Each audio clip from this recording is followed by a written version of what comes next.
All right. Yeah. Thank you. Appreciate that. 2021, next stop to the moon. Yeah. 2021 is going to be lit. 2021, because just think about this. Everything we've been waiting for is happening right now. Bitcoin is at a new all-time high. Ethereum is not even there yet. So imagine if Ethereum also achieves a new all-time high. Because we have all these big players in, and the media is barely covering crypto. They're covering Bitcoin, but 2021 is going to be huge because all the infrastructure, institutions are FOMOing into Bitcoin. Then they'll FOMO into Ethereum. That's kind of my hypothesis. And then altcoins. Altcoins will take a long time. It might take a couple of years, maybe even longer, for institutions to get into altcoins.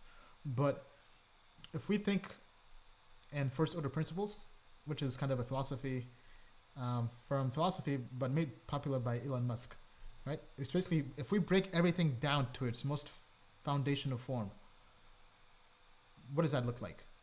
Okay, so let's say Bitcoin is the future of money, right? Let's say Bitcoin is the new currency, it's the new global reserve currency. Let's say that all plays out, all right? Let's say it becomes the new internet money. When that happens, what's next? Because Bitcoin will be a store of value. Can Bitcoin be both a store of value and a currency being used for everyday transactions and something being used for applications? I mean, possibly, right? I mean, if Blockstack or if Rootstock, Riff, right? If they build applications on Bitcoin, but I think for now, the winner is Ethereum, right? Because Bitcoin has 230 active developers a month. Ethereum has 10 times that amount. So if we extrapolate out, if Ethereum achieves ETH 2.0, it's going to get an even larger market share because Ethereum is doing this right now and it does not scale. If Ethereum can scale, will they get 100 times more active developers than Bitcoin? Let's say it's just 50 or 25x, right? What does that world look like? Because let's say you're bullish on Ethereum. There is no way you can be bullish on Ethereum and not be bullish on altcoins, because altcoins are what are being built on Ethereum. Like most of these new tokens and projects, they're launching on Ethereum, right? Because if you're bearish on altcoins, you're bearish on Ethereum. And if you're bearish on Ethereum, I mean, for example, let's take a look at Bitcoin maximals. This is why fundamentally I believe they're wrong. You're basically saying that one coin for the rest of humanity will rule the internet. I mean, how dumb does that sound, right? Because if you're bullish on crypto, you're basically saying one cryptocurrency will rule the internet forever and ever. That's ridiculous. I mean, before I mentioned that it's like saying there'll be one website or one phone number, right? Ever. That makes no sense at all. So I'm basically betting on the long tail of crypto. And to me, it's just so obvious that altcoins, maybe not now, maybe not next year, but maybe 5 years, heck, maybe even 10 years down the road, the long tail will win out, meaning that the long tail will survive. There'll be a use case for those tokens. I forgot my train of thought. I'm not even sure what question I was answering here. Maybe somebody can remind me here. What was the question? Basically for 2021, right? So that's my long bet. My long bet, I'm betting on the long tail. It's basically, we have Bitcoin and the field. I'm betting on the field. Yes, Bitcoin will have a place. Bitcoin is not going to die. I'm bullish on Bitcoin.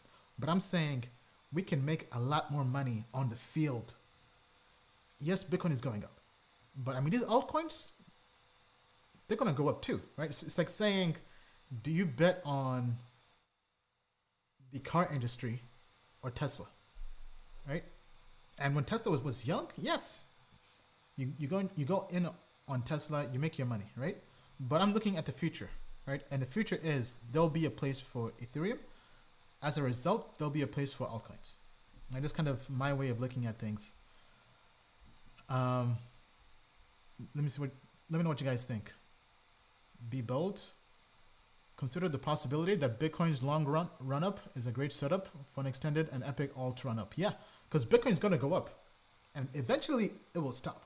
because markets move in cycles. And once it stops, people will cash out. And once that money cashes out, they'll look for the next sexy thing. Either they go to cash, or they go to Ethereum, or altcoins. And when they go to altcoins, and they're so undervalued, when Bitcoin dominance is at 70%, and these alts are chump change, that's where the real money is. That's where the 100x return is. Because yes, Bitcoin is going to do 100x eventually again. But over what time frame? I think if you're doing the right research, shout out to Token Metrics, then you can find those alts a lot early. Okay, always a latte says ETH2 is years away and it remains to be seen if it will launch successfully or not. ETH is not going away, but ADA and Polkadot will definitely take a big bite out of the tasty ETH pie.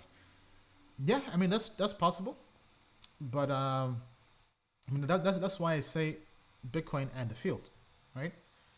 Altcoins have a space in this industry. They're not going away, right?